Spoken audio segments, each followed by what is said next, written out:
Good evening, ladies and gentlemen. This is another news brief from Some Good News, but All Hood News. And I am your brother, King Slim. It's only right that we tackle the elephant that is still present in the room and head out to Uvalde, Texas, where I'm sending positive healing energy to that community where 19 of their babies and 2 of their educators were senselessly gunned down by a thug who shall remain nameless. He won't be celebrated on my platform. I ain't calling that chunk name. But I'd like to speak on the police response to the carnage today.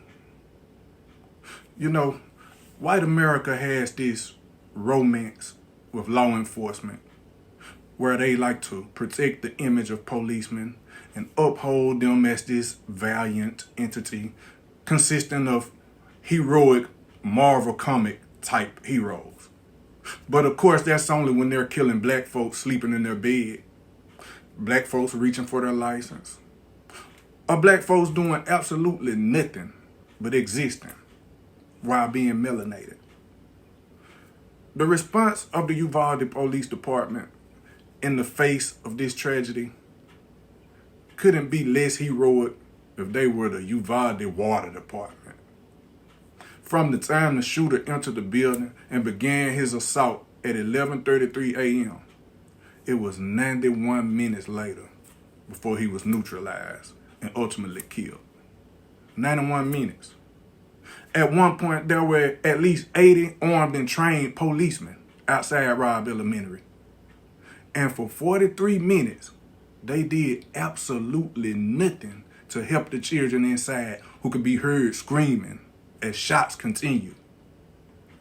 They did nothing inside to help those crying and some mortally wounded babies.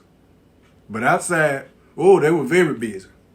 They were very busy outside harassing and even detaining the parents who were outraged at their cowardice and refused to do their job, the job that they swore an oath to do.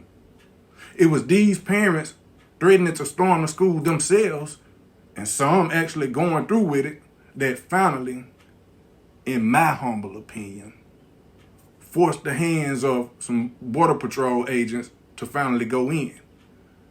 And once they finally entered, it took another 48 minutes to confront and ultimately take the life of the shooter, complaining at times that they needed keys to get in certain doors. As a victim of the notorious no-knock warrant, I myself know firsthand that they don't need no key for any door that they actually want to get in. The 2020 Texas State Manual reads, "A first responder unwilling to place the lives of the innocent above their own safety should consider another career field."